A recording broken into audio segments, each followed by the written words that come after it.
जय हिंद। अभ्यास online class की इस नए वीडियो में मैं कृष्णा आप सभी का स्वागत करता हूं। आज की इस वीडियो सेक्शन में दोस्तों हम बात करने वाले हैं बाल विकास की अवस्थाओं के बारे में, जो कि बहुत ही महत्वपूर्ण टॉपिक है और यहां से प्रश्न पूछा जाता है। अगर आप प्रिपरेशन कर रहे हैं सीजीटीईटी या फिर दोस्तों सेंट्रल टीईटी और सुपरवाइजर, तो यहाँ से आपके लिए बहुत ही इंपॉर्टेंट क्वेश्चन बनने वाला है और आपका प्रिपरेशन इस तरीके से होगा कि आपको दोबारा जो है दोस्तों रट करके पढ़ने की जरूरत नहीं होगी। तो पूरी तरीके से एक्सप्लेन करने वाला हूँ इस वीडियो में, तो वीडियो को दोस्तों लास्ट तक जरूर देखिएगा और जो स्टूडेंट नए हैं चैनल को जरूर सब्सक्राइब करके नोटिफिकेशन बेल आता है जरूर ऑन कर लीजिएगा। तो चलिए दोस्तों वीडियो स्टार्ट करते हैं। तो दोस्तों बाल विकास की अवधारणा को समझने से पहले हम बात कर लेते हैं सीजीटीईटी टेस्ट सीरीज़ के बारे में। तो अभ्यास ऑनलाइन क्लास आपके लिए प्रेजेंट कर रहा है दोस्तों सीजीटीईटी सेंट्रल टीईटी टेस्ट सीरीज़, जिसमें आप पेपर 1 पेपर 2 के लिए दोस्तों आप जो है आसानी से टेस्ट सीरीज़ रजिस्टर करके सारे टेस्ट दिला सकेंगे। इसके लिए रजिस्ट्रेशन हो चुका है, ओपन हो चुका है। यहाँ से आप जो है अपना रजिस्ट्रेशन करा करके सभी टेस्ट आपको प्रोवाइड कर दिए जाएंगे। तो दोस्तों आपको बाल विकास, हिंदी, अंग्रेजी, गणित और पर्यावरण, अगर आप जो है पेपर 2 वाले हैं दोस्तों तो आपको गणित और विज्ञान, और पेपर 2 के सोशल साइंस वाले हैं तो आपको विज्ञान से रिलेटेड सारे टेस्ट प्रोवाइड कर दिए जाएंगे। रजिस्ट्रेशन में दोस्तों आपको सिंपल ये करना है कि आपको 7723992484 इस नंबर पर यूपीआई पेमेंट करना होगा, मात्र 99 रुपये का। और दोस्तों इसमें आपको 20 टेस्ट सीरीज़ का पीडीएफ जो है आपको प्रोवाइड किया जाएगा। वहाँ पास आप टेस्ट लिंक पर क्लिक करके आप जो है सिर्फ टेस्ट दिला सकेंगे। ठीक है, बहुत ही सिंपल सा है दोस्तों। चाहे आप पेमेंट जो है आपको फ़ोनपे, पेटीएम या फिर गूगल पे या फिर कोई भीम यूपीआई से कर सकते हैं। पेमेंट का सक्सेसफुल का स्क्रीनशॉट जो है दोस्तों मुझे इस व्हाट्सअप नंबर पर जो है सेंड कर सकते हैं 7723992484 पर, और आसानी से जो है अपना टेस्ट दिला सकेंगे। तो बहुत ही दोस्तों, क्योंकि आपने जो है डीएड किया है, बीएड किया है, तो और डीएलएड कर रहे हैं तो या फिर किए कर चुके हैं, तो जब तक आप टीटी पास नहीं है तब तक आपकी कोई वैल्यू नहीं है। तो दोस्तों उस डिग्री के वैल्यू को अपनाने के लिए आपको सीजीटीटी पास होना बहुत ज़रूरी है। तो अब दोस्तों अब बहुत ही जल्द टीचर भर्ती आने वाली है, क्योंकि नए चुनाव आने वाले हैं, तो आपको बहुत सारी वैकेंसीज निकलने वाली है। तो कहीं आप पीछे ना रह जाएं, तो इसके लिए दोस्तों आप जो है जरूर सीजीटीटी के इस टेस्ट सीरीज़ को ज्वाइन कर लीजिए, क्योंकि दोस्तों आप जो है 99 रुपये कोई बहुत बड़ी रकम नहीं है। आप आसानी से दोस्तों आप इसमें रजिस्टर्ड हो सकते हैं। इससे ज़्यादा तो आप जो है डोसा चाउमीन में खा करके आपको जो है इसको उड़ा देते हैं। तो कहीं ना कहीं आप थोड़ा सा पैसा सीजी टेट के इस टेस्ट सीरीज़ में लगाइए, ताकि जो है आपका सफलता बहुत ही जल्द मिल सके। ठीक है, क्योंकि दोस्तों एक बार जो टीईटी पास हो गया वो लाइफ टाइम तक क्या रहेगा, फुर्सत रहेगा। ठीक है, तो इस तरीके से आप जो है जरूर इसको ज्वाइन कर लीजिए। तो चलिए देखते हैं बाल विकास की अवस्थाओं के बारे में, बहुत ही इंपॉर्टेंट है। तो वीडियो को काफ़ी लंबा हो सकता है, तो वीडियो को दोस्तों लास्ट तक जरूर देखिएगा। ठीक है, चलिए वीडियो स्टार्ट करते हैं। तो दोस्तों आपको नाम से ही पता चल रहा है कि बाल विकास की अवस्थाएं, मतलब जो बच्चा होगा उस समय जब जन्म लेगा स्टार्ट में, और दोस्तों जब उसका विकास हो जाएगा तो उनकी जो अवस्थाएं हैं वो अलग अलग आयु के अनुसार जो है इसको विभाजित किया गया है, जिसको हम बाल विकास की अवस्थाएं कहते हैं। ठीक है, तो इसको आयु के आधार पर अलग अलग डिफाइन करने से हमें ये समझ आता है कि उसमें जो है परिवर्तन क्या होता है, वो और जो है वो किस चीज़ के बारे में ज़्यादा सोचता है, वो क्या जो है करना चाहता है। तो इस तरीके से दोस्तों जो बाल विकास की अवस्थाएं हैं वो भिन्न भिन्न प्रकार से बांटा गया है। तो सबसे पहले हम बात कर लेते हैं दोस्तों प्रसव पूर्व अवस्था, जिसको बांटा गया है 9 महीने से 9 महीने तक, है ना। मतलब जैसे ही क्या होता है, बच्चा जो गर्भ में जन्म आता है वहाँ से लेकर के 9 महीने तक, मतलब जो है पृथ्वीलोक में नहीं आया रहता है ना, तो वो जब तक अपने माँ के पेट में रहता है भ्रूण अवस्था में, तब तक उसको क्या कहा जाता है, प्रसव पूर्ण अवस्था के नाम से जाना जाता है। ठीक है, तो ये बहुत ही इंपॉर्टेंट है। और ये इसको किस नाम से जाना जाता है दोस्तों, इसको गर्भाधान संस्कार गर्भाधान अवस्था के नाम से भी इसे जाना जाता है। इस अवस्था में माता के गर्भ में क्या होता है, इनसे शुरू होता है और इनके गर्भ तक ही समाप्त होता है। जैसे ही वो जो दोस्तों गर्भ से बाहर आता है बच्चा, तो वो कौन सा अवस्था कहलाता है, वो शैशव अवस्था की श्रेणी में आ जाता है। इसकी आयु माना गया है दोस्तों जन्म से लेकर के 5 वर्ष तक। प्रश्न पूछता है कि शैशव अवस्था की आयु कितनी है, 9 महीने, जन्म से 5 वर्ष तक, 5 से 6 वर्ष तक, 6 वर्ष से 12 वर्ष तक। तो इनमें से प्रश्न पूछा जाता है। ठीक है, तो आप इसको याद रखना है। गर्भाधान अवस्था किसको कहा जाता है, जो प्रसव पूर्व अवस्था रहता है उसे क्या कहा जाता है, मतलब प्रसव से जो पूर्व की अवस्था रहेगा वो क्या कहलाएगा, प्रसव पूर्व कहलाएगा। आप देख सकते हैं यहाँ पास भ्रूण को, तो ये जो है माता के गर्भ में अवस्थित रहता है, और जहाँ पास वो अपना जो है बहुत सारी चीज़ें जो है गर्भ से ही सीख जाता है। तो आप मुझे कमेंट करके बताइए कि गर्भ से पहले, मतलब बच्चे के जन्म से पहले बच्चा क्या सीख करके आता है। ठीक है, तो नीचे कमेंट बॉक्स खाली है, जरूर कमेंट करके बताइए। चलिए देखते हैं नेक्स्ट जो अवस्था है वो है शैशव अवस्था कहलाता है, जिसमें से दोस्तों जन्म से लेकर के 5 वर्ष तक की आयु का जब होता है उसके शैशव अवस्था कहते हैं। अब इस अवस्था की खासियत क्या है कि इस अवस्था में जो शिशु जो है पूर्ण रूप से माता पिता पर निर्भर रहता है, इसका व्यवहार मूल प्रवृत्तियों पर आधारित होता है। तो भाई जब बच्चा जन्म लेगा और 5 वर्ष तक रहेगा तो माता पिता के ही अधीन रहेगा ना, तो खुद से वो काम करना स्टार्ट कर देगा क्या? नहीं कर पाएगा ना, ठीक है। तो 1 वर्ष तक तो वो क्या करता है, सिर्फ बिस्तर में ही लेटा रहता है। धीरे धीरे क्या होता है, वो चलना स्टार्ट होता है, फिर हल्का हल्का तोतलाना स्टार्ट करता है, ठीक है, माँ पापा मम्मी ऐसा इस तरीके से बोलना स्टार्ट करता है। और धीरे धीरे क्या होता है, अपने आसपास के वातावरण को देखने के अनुसार जो है अपना लैंग्वेज सीखता है, ठीक है। प्रश्न पूछता है कि बच्चा जो है किस अवस्था में भाषा का ज्ञान उनको होता है। तो दोस्तों वो शैशव अवस्था में होता है, ठीक है। 5 वर्ष तक का बच्चा तो बोलना सीख ही जाता है ना, तो किस वर्ष में वो सीखता है बच्चा जो है बोलना, वो शैशव अवस्था में सीखता है। और वो अपना मूल प्रवृत्ति जो होता है, व्यवहारिक जो प्रवृत्तियाँ हैं वो अपने मूल प्रवृत्तियों पर ही होता है। मतलब मूल प्रवृत्ति से अभिप्राय है जो अपने आसपास हो रहे हैं उसी के अनुसार। और मूल प्रवृत्ति क्या है, जैसा वो मतलब जो जैसा मतलब आप समझ पा रहे हैं ना मैं क्या कहना चाहता हूँ। तो मूल प्रवृत्ति जो है इस पर आधारित होता है, ठीक है। इस अवस्था में क्या होता है, जिज्ञासा ज़्यादा होती है, मतलब इसमें जानने की जो इच्छा है वो क्या होता है, ज़्यादा होता है। जैसे क्या हो गया, कोई बच्चा है वो दिया हुआ जलता हुआ देख रहा है, तो उसको अचानक से कैसा लग रहा है कि ये भाई दिया जल क्यों रहा है, उसको बार बार पकड़ने की कोशिश करेगा जब तक क्योंकि उसको पता नहीं है ना भाई कि उसको हाथ जलेगा। तो वो क्या है, उसमें जानने की इच्छा है, तो बार बार क्या करेगा, उस ओर जाएगा वो देखने के लिए कि है क्या। जब हाथ एक बार जल जाएगा ना, तब उसको अच्छे तरीके से समझ आ जाएगा कि क्या है ये, इसको नहीं छूना है, इससे हाथ क्या होता है, हमें तकलीफ होती है। भले वो नहीं जानता कि इस चीज़ को जलन कहते हैं, ठीक है, लेकिन उसको क्या कहा जाता है, मतलब उसमें वो प्रवृत्ति आ जाएगा कि उस चीज़ को वो दोबारा नहीं छुएगा। इससे क्या होगा, उसको याद रहेगा कि इसको मैं जब छुआ था तो मुझे जला हुआ था। तो इस तरीके से दोस्तों जिज्ञासा प्रवृत्ति होती कि कौन सा चीज़ क्या है कि ऐसा है, ठीक है। जब कोई अगर आप उसको गोद में रखते हो किसी बच्चे को, है ना, इस अवस्था में, तो वो क्या करता है, आपके जेब को टटोलता है ना, कि क्या है, आप पेन पकड़े रहोगे उसको पकड़ता है कि भाई ये क्या है ना, उसको पकड़ने की कोशिश करता है, हर चीज़ को मुँह में ले जाने की कोशिश करता है, ठीक है, क्योंकि उसका आदत रहता है सिर्फ खाने का, है ना, और इसके अलावा तो और कुछ जानता नहीं रहता है। इस वजह से क्या होता है, इसको जिज्ञासा प्रवृत्तियाँ ज़्यादा होती है। नेक्स्ट पॉइंट है कि इस अवस्था में आत्म प्रेम की भावना ज़्यादा होती है। आत्म प्रेम मतलब दोस्तों feeling of the self love, मतलब खुद से ज़्यादा वो क्या करता है, प्यार करता है, ठीक है। खुद से खुद की स्माइल करेगा, खुद से बड़बड़ाएगा, खुद से बोलेगा, ठीक है। और जो करना है वो अपने में अगर मगन रहे तो मगन रहेगा, ठीक है। किसी की भी नहीं सुनता, खुद हंसेगा, खुद नाचना शुरू कर देगा, खुद खुद चिल्लाना चालू कर देगा, आया ऐसा ऐसा, ठीक है। तो अपने आसपास के बच्चे, अपने घर में बच्चे होंगे तो आप इसको नोटिस कीजिएगा, और साथ ही साथ उसके अनुसार जो है अपने भी अवस्थाओं को जीने की कोशिश कीजिएगा, क्योंकि ये अवस्थाएं जो है बार बार नहीं मिलती है, ठीक है। और एक बार जो मिल चुका है वो दोबारा नहीं मिल सकता। सिर्फ आप इसको अपने जो है अवस्थाओं को याद करके जो है आप उसका अनुभव ले सकेंगे, ठीक है। तो ये जिज्ञासा प्रवृत्ति और आत्म प्रेम की भावना इस अवस्था में होती है। इसे ही दोस्तों खिलौने की आयु भी कहा जाता है, क्योंकि इस वर्ष में दोस्त बच्चा जो है बहुत ज़्यादा से ज़्यादा खिलौना होता है। जब भी बर्थडे आता है इनका, भाई गिफ्टों की तो व्यापार हो जाती है, टॉय में बहुत सारा आ जाता है, ठीक है, जिसे इसे टॉय एज के नाम से भी जाना जाता है। प्रश्न पूछा है कि खिलौने की आयु का काल किसे कहा जाता है, तो शैशवावस्था को कहा जाता है, जहाँ बच्चा ज़्यादा से ज़्यादा जो है खेलने की कोशिश करता है, ठीक है, खिलौने के साथ। जब बच्चा बड़ा हो जाता है बाल्यावस्था में, तो कोई भी खिलौना ला के दे दो, तोड़ तुड़ा के फेंक ही देगा वो, ठीक है। तो इसमें जो है बच्चा अनुकरण करके सीखता है, मतलब जैसा पापा करेगा वैसा, जैसा मम्मी करेगा वैसा ही वो करेगा, ठीक है। जैसे हाथ को हिला रहा है तो हाथ को हिलाएगा, मतलब है ना, पापा को ब्रश करते हुए देख रहा है तो बच्चा भी क्या करेगा, अपना मुंह को उंगली में डालेगा, सॉरी उंगली को मुंह में डालेगा, ठीक है। उसी तरीके से ब्रश थोड़ा सा पकड़ाओगे तो वो खुद से घिसना स्टार्ट कर देगा अपने दांतों को, ठीक है। तो इस तरीके से अनुकरण करके सीखता है, ठीक है। जैसे क्या हो गया, बाल को हिला मतलब पोंछना है तो इस तरीके से प्रोसेस वो देख करके ही सीखता है, ठीक है। जैसे डांस करने वाला स्टेप आप देखे होंगे, तो अगर कोई डांस कर रहा है तो बच्चा भी क्या करता है, उसमें डांस स्टेप जो है करना सीख जाता है, ठीक है।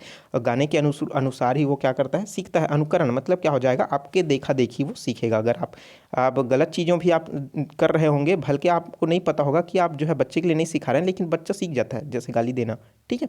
तो बच्चा भी क्या कर लेता है, सीख जाता है। तो अपने वातावरण को बच्चे के अनुकूल संभाल करके थोड़ा सा लैंग्वेज को संभालिए, ताकि जो है बच्चा उस चीज़ का अनुकरण ना कर सके, ठीक है। भले बढ़ करके कहीं ना कहीं तो वो सुनेगा ही ऐसा, ठीक है। तो लेकिन आप जो है अच्छे संस्कार उनको दीजिए, ठीक है। तो अब बात करते हैं इसे, ये जो है अतार्किक चिंतन की अवस्था होती है। अतार्किक मतलब भाई वो तर्क नहीं कर सकता। इस अवस्था में बच्चा जो है तर्क नहीं कर सकता कि वो सही कर रहा है कि गलत कर रहा है, कि मुझे जैसे क्या हो गया, देखो कि कोई भी कहीं चल रहा है आगे, ठीक है, तो कहीं चलते चलते उसको खाई मिल गया, है ना, कहीं टंकी पर चढ़ गया ऊपर, तो उसको ये चीज़ पता नहीं है भाई कि वो अगर मैं नीचे गिर गया तो मेरी हालत क्या होगी, कि मेरा कचुम्बर बनेगा, कि मैं बच पाऊंगा कि नहीं बच पाऊंगा। इसमें जीवन मरण की उसके बारे में कोई भी उनको क्या होता है, नॉलेज नहीं होता। वो अतार्किक तरीके से वो चलते हैं, ठीक है, कहीं भी चढ़ जाएंगे ऊपर में, ठीक है। उसका निष्कर्ष के बारे में उसमें कुछ कुछ भी उनको पता नहीं हो रहा था, परिणाम के बारे में उनको पता नहीं रहता, सिर्फ उनमें कर्म का ही क्या होता है, प्रधानता होती है, कर्म ही वे करते हैं और इसका रिजल्ट उनको पता नहीं रहता। ठीक है, तो जैसे हो गया, क्या हो गया, बिजली का छेड़खानी करना, इन सब के बारे में उनको पता नहीं रहता, क्योंकि इसमें सावधानी भी बरतनी होती है। जब आगे बच्चा बढ़ता है तो इन सब की चीज़ों के बारे में वो जानना स्टार्ट कर देता है। ठीक है, तो बहुत ही इंटरेस्टिंग टॉपिक है दोस्तों, बाल विकास। बहुत अच्छे से पढ़ोगे तो आपको अच्छे से समझ भी आएगा। नेक्स्ट है दोस्तों इसमें बाल्य अवस्था का स्टेज, जिसको कहा जाता है 6 वर्ष से 12 वर्ष तक की आयु जो होता है, ये जो होता है दोस्तों बाल्यावस्था का काल होता है। ये बहुत ही कहा जाए तो जो थोड़ा सा एडवांस रूप में आ जाता है। ठीक है, तो इसके अंतर्गत जो है बच्चे प्रश्न पूछा जाता है, आप इसको याद रखिए। जो पहला शैशवावस्था प्रसव पूर्व जो होता है वो 9 महीने का होता है, और जो है जन्म से लेकर के दोस्तों आपका 6 वर्ष तक या 5 वर्ष तक का जो रहता है वो आपका शैशवावस्था रहता है। शैशवावस्था के बाद आपका बाल्यावस्था रहता है जो 6 से 12 वर्ष तक का रहता है। ठीक है, अब देखिए इस बाल्यावस्था में क्या होता है, थोड़ा सा बच्चा बढ़ गया है ना, आप थोड़ा सा इमेजिन करते जाइए, बच्चा जब गर्भ में था, ठीक है, वहाँ पास वो अपनी माता से ही सीखता था। ठीक है, उसके बाद जो है गर्भ से बाहर आया, शाश्वावस्था आया, बच्चा क्या हुआ, अनुकरण करके सीखता गया, माता पिता से, अपने वातावरण से ही सीखता गया। उसके बाद बच्चा थोड़ा बड़ा हो गया, चलना फिरना स्टार्ट हो गया, अब तो वो स्कूल भी जाना स्टार्ट कर दिया है। ठीक है, तो बाल्यावस्था आ चुका है, अब वो अपनी टोली बनाएगा। भाई स्कूल गया मतलब क्या करेगा, वो टोली बनाएगा।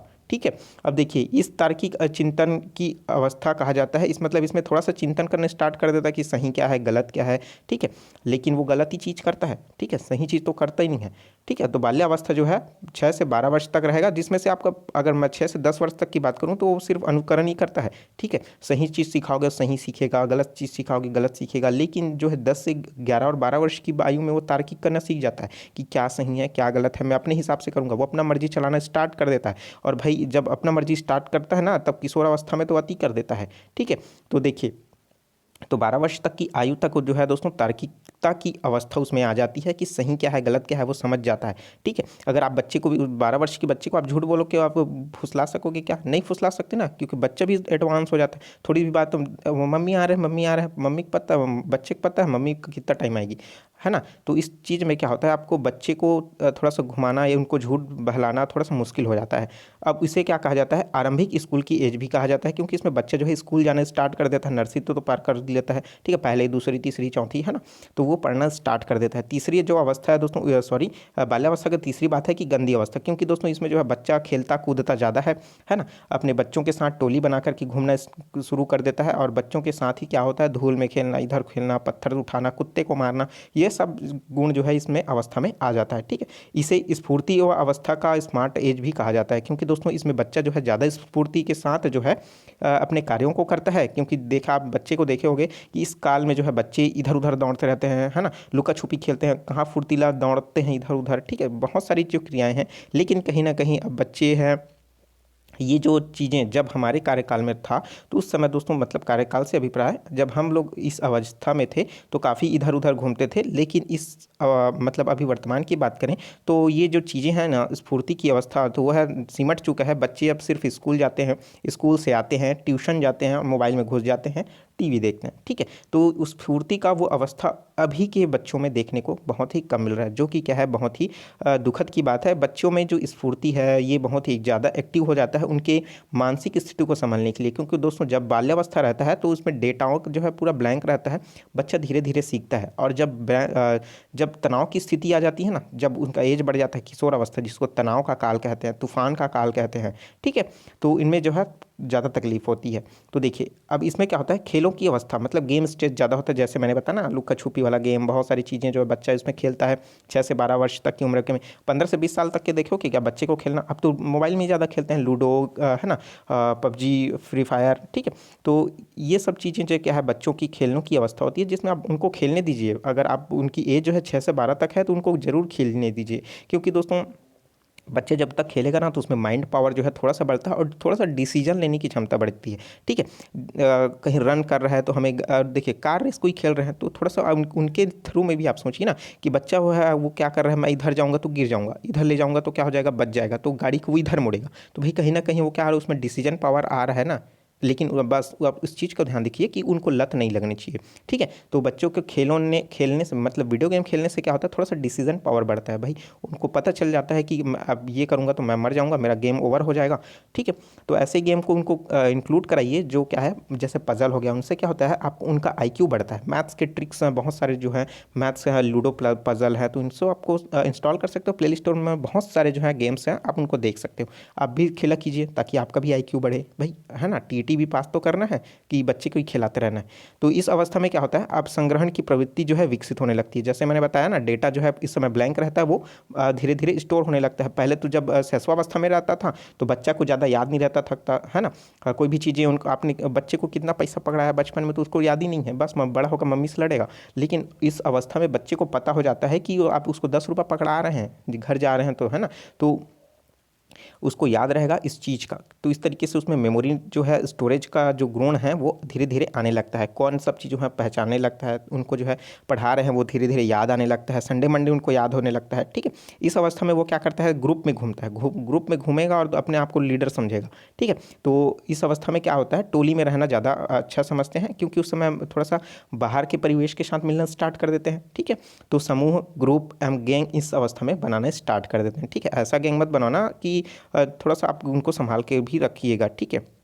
तो ऐसा उम्मीद करता हूँ आपको अच्छी तरीके से समझ आ रहा होगा कि कौन सा अवस्था में क्या चीज़ें होती है। प्रश्न भी इनसे पूछता है कि खेलों की अवस्था किससे कहा जाता है, खेलों की अवस्था किसे कहा जाता है, ठीक है। तो वो होता है बाल्यावस्था को कहा जाता है, तो इसमें से प्रश्न पूछता है, ठीक है। चिंतनम तार्किकता की जो अवस्था है किसे कहा जाता है, बाल्यावस्था को कहा जाता है। मैं पॉइंट बता रहा हूँ, सभी इंपॉर्टेंट है, ठीक है, पूछा जा चुका है। तो आप इसी कारण बता रहा हूँ, नहीं ऐसी तो आपको सुनाने के लिए नहीं बता रहा हूँ, आप इस चीज़ को ध्यान रखिए, ठीक है।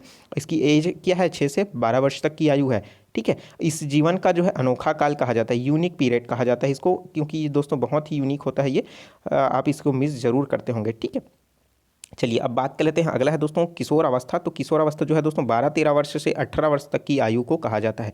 बहुत ही ज़्यादा डिफ़िकल्ट और बहुत ही ज़्यादा तनावपूर्ण की अवस्था होती है किशोर अवस्था, ठीक है। इसमें बच्चे जो है ज़्यादा चिड़चिड़ाना स्टार्ट कर देते हैं, इनमें डिसीजन पावर में कन्फ्यूज़न ज़्यादा हो जाता है, क्योंकि बच्चे जो हैं मतलब खुद को उलझा हुआ समझते हैं कि मैं सही लूँगा मैं डिसीजन या गलत लूँगा, कि मुझे ये इधर जाना चाहिए, इधर जाना चाहिए, कि मुझे क्या करना चाहिए। क्योंकि दोस्तों आपको पता होगा इस काल में जो है बच्चों को 10वीं के बाद 12वीं में कौन सा सब्जेक्ट लेना है, इस चीज़ का भी उनको क्या दिया जाता है, नॉलेज भी दिया जाता है, कि वो उनके फ्यूचर के लिए भी देखते हुए उनमें डिसीजन पावर। तो इसमें साथ साथ इसके शारीरिक परिवर्तन भी आता है, पुरुषों में भी, बच्चों में जो बालक पुरुष होते हैं उसमें, महिला पुरुष होते हैं उसमें भी, है ना। तो जो ह्यूमन ऑर्गन्स होते हैं उनमें दोस्तों अगर हम लोग बात करें इसमें लड़का का लड़की की प्रति, लड़की का जो है लड़के के प्रति, इसमें जो बहुत सारे परिवर्तन देखने को मिलते हैं।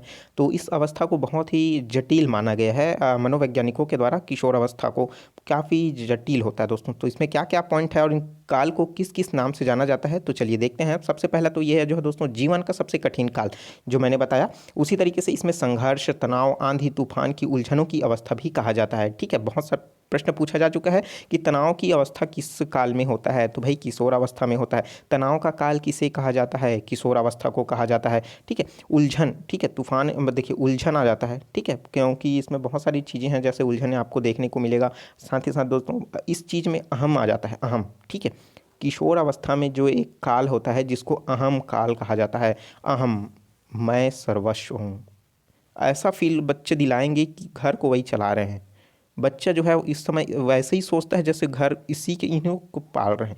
बच्चा जो है खुद अपने आप को पाल नहीं रहा है, लेकिन अहम तो ऐसा रहेगा जैसे घर को ही पाल रहा है। मम्मी पापा की बात सुनने में थोड़ा सा मम्मी पापा से भी झगड़ने स्टार्ट कर देते हैं। ये वही काल होता है किशोर अवस्था काल। इसी कारण इसे बहुत ही जटिल काल कहा जाता है। आपने भी कभी आप में मन में फीलिंग आया होगा कि भाई, ठीक है, कि आप ही को घर चला रहे हो। आप सोचिए, भले अपने मन में, भले किसी को मत बताइए, आप खुद सोचिए कि अगर आपने ऐसी अवस्था से गुजरे होगे तो आप तो अपने आप को जो है गार्जियन ही मानते रहे होंगे, ठीक है। ऐसा होता है, ऐसा आपके साथ ही नहीं सबके साथ होता है, ठीक है। इसमें क्या होता है, विषय भंगी लिंगी होता है, आकर्षक होता है। मतलब जो लड़का है वो लड़की के प्रति, जो लड़की है वो लड़के के प्रति, ये जो है धीरे धीरे आकर्षित होता है। ये नेचुरल सी चीज़ें हैं और ये क्या है समय के अनुसार जो है बदलते रहता है, ठीक है। तो ये जो है दोस्तों आप इसको ज़्यादा टेंशन ना लीजिए। इस अवस्था को जो है स्वर्ण काल या गोल्डन एज भी के नाम से भी जाना जाता है। क्या कहा जाता है इसको, स्वर्ण काल एवं गोल्डन एज भी कहा जाता है, क्योंकि इसमें दोस्तों फ्यूचर भी इसमें बन जाता है, ठीक है। देखिए इसको यूनिक काल कहा जाता है, किसको, आपका बाल्यावस्था को, और किशोरावस्था को क्या कहा जाता है, स्वर्ण काल कहा जाता है, गोल्डन पीरियड, ठीक है, गोल्डन एज। तो इसमें कंफ्यूज मत होइएगा। तो क्योंकि दोस्तों इसे क्या कहा जाता है, गोल्डन काल इसलिए कहा जाता है क्योंकि अच्छे और बुरे का निर्धारण के साथ साथ दोस्तों जो चीज़ें हैं, आपका फ्यूचर है वो क्या होता है, इसी से ही डिसाइड होता है। अगर आप इस एज में बिगड़े तो आगे चल कर के भी आप बिगड़ जाएंगे, अब इस काल में आप सुधरे तो आगे चल कर के भी आप क्या हो जाएंगे, सुधर जाएंगे। तो दोस्तों आपको अपने जो बच्चे आएंगे उनको किस अवस्था में आपको ज़्यादा ध्यान देना है, किशोर अवस्था में ज़्यादा ध्यान देना है, ठीक है। इस अवस्था में दोस्तों बच्चों को कंट्रोल करना थोड़ा सा मुश्किल हो जाता है क्योंकि वो सही गलत भी जानते हैं। 18 वर्ष तक की एज आपको उनको संभालना है, ठीक है। और कहीं ना कहीं आप ऐसी स्थिति आ जाती है कि उनको आपको बाहर भी भेजना पढ़ने के लिए बाहर भेजना पड़ता है, ट्यूशन भी जाना पड़ता है ना। तो इस चीज़ में अवस्था में बच्चे जो है बिगड़ने के चांसेस ज़्यादा होते हैं, ठीक है। ये आज की अवस्था में तो मोबाइल नेटवर्क इतना ज़्यादा हो गया है, मोबाइल यूज़ करते हैं तो कहीं ना कहीं एक दूसरे से कांटेक्ट इस तरीके से बनता है, माता पिता को पता भी नहीं चलता, ठीक है। तो इस चीज़ को आप ध्यान रखिए कि प्रश्न इसमें से कैसा आता है। तो विषभंगी लिंगी जो होता है आकर्षक प्रकार का होता है किशोर अवस्था में, मतलब एक लिंग का दूसरे लिंग के प्रति मतलब विपरीत लिंग के प्रति, ठीक है। और विपरीत लिंग का समझ चुके आप, ठीक है। इस अवस्था को क्या कहा जाता है, स्वर्णकाल एवं गोल्डन एज कहा जाता है। दोस्तों इस अवस्था को वीर पूजा की या फिर हीरो वेस्पर मतलब वर्शिप के भावना से इसको जाना जाता है।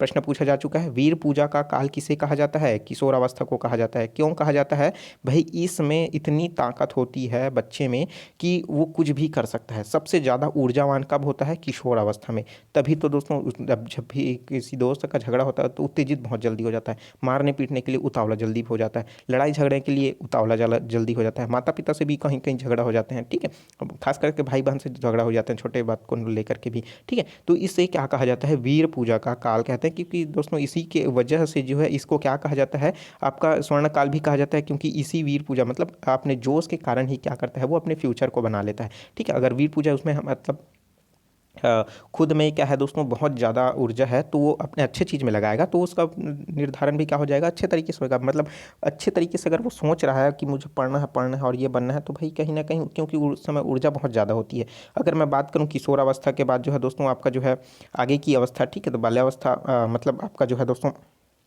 ठीक है, उस अवस्था में आगे चल के बाद 18 के बाद क्या होता है, युवा अवस्था, ठीक है। तो उसमें क्या हो जाता है, बच्चा कहीं ना कहीं से किसी की रिलेशनशिप में आ जाता है कि अपने टाइम को बर्बाद कर लेता है और ना कहीं उनकी शादी कर दी जाती है। तो कहीं ना कहीं दोस्तों आप इस चीज़ को समझिए कि जो है अपना गोल्डन स्वर्णकाल मतलब इसी से ही निर्धारित होता है, ठीक है। बच्चे को इसमें आपको ज़्यादा ध्यान देना होगा, ठीक है। उसी तरीके से अमूर्त चिंतन से अभी अमूर्त मतलब क्या होता है भाई, जो चीज़ें हमको दिखाई नहीं देती उसे अमूर्त कहते हैं। गणित में आपने पढ़ा होगा, गणित में मूर्त और अमूर्त क्या होता है। मूर्त क्या होता है भाई, जो हमें दिखाई देता है। जैसे मैं बोल रहा हूँ, ये आपको चित्र दिखाई दे रहा है लड़का का और ये लड़की का, है ना, बिलई वाली। तो ये है लड़की, यह लड़का आपको देख रहे हैं, तो यह है क्या है, मूर्त है। लेकिन मैं इसी के सामने से बहुत सारे हवा गुजर रहे होंगे, आपको दिखाई दे रहे हैं क्या, नहीं दे रहे हैं ना, वो अमूर्त है। उसके सामने से हवा गुजर रही है, वो क्या है, अमूर्त है। वो जो दिखाई दे रही है लड़की वो क्या है, मूर्त है, सॉरी अमूर्त है, ठीक है। तो बच्चा जो है अमूर्त के बारे में चिंता है मतलब चिंतन करता है, ठीक है। मतलब उसके सामने हवा है, महसूस करेगा, ये तो पहले से जानता है वो। लेकिन इसके बाद जो है थोड़ा सा अध्यात्म के बारे में, आत्मा परमात्मा के बारे में, इन सब के बारे में चिंतन करना सीख जाता है, ठीक है। तो बच्चों की ये अवस्थाएं हैं। इसके बाद और भी क्लास है दोस्तों, जैसे आपके बाद है युवा अवस्था, मतलब है ना, उसके बाद है आपका वृद्ध अवस्था। बहुत सारी इनकी अवस्थाएं हैं, तो बहुत ही इंपॉर्टेंट है ये अवस्थाएं, ठीक है। तो ये इस वीडियो में बस इतना ही दोस्तों। और वीडियो कैसा लगा कमेंट करके ज़रूर बताइएगा, और जो चीज़ समझ नहीं आ रहा है उसको नीचे कमेंट बॉक्स में ज़रूर पूछ लीजिएगा। तो चलिए मिलते हैं दोस्तों नए वीडियो में। और जो स्टूडेंट नए हैं, चैनल को सब्सक्राइब नहीं किया, जरूर सब्सक्राइब करके नोटिफिकेशन बेल आता है जरूर ऑन कर लीजिए, क्योंकि इस क्या बोलने वाला था, इसमें जब भी मैं कोई भी वीडियो अपलोड करूंगा तो नोटिफिकेशन के रूप में आपके पास चला जाएगा, ठीक है। तो चलिए वीडियो कैसा लगा, आप वीडियो को भी कमेंट करके जरूर बताइएगा दोस्तों कि इसका नेक्स्ट पार्ट मैं कब लाऊं, ठीक है। अगर नेक्स्ट पार्ट चाहिए तो बिल्कुल आप कमेंट कीजिएगा, नेक्स्ट पार्ट जो बहुत जल्दी आ जाएगा। और वीडियो को जरूर लाइक कर दीजिए, क्योंकि आपके लाइक से ही हमें मोटिवेशन मिलता है अच्छे अच्छे वीडियो आपके लिए प्रोवाइड करने के लिए। तो चलिए दोस्तों मिलते हैं नए वीडियो में नए जानकारी के साथ। तो मुझे दीजिए इजाजत, take care, all the best, जय हिंद।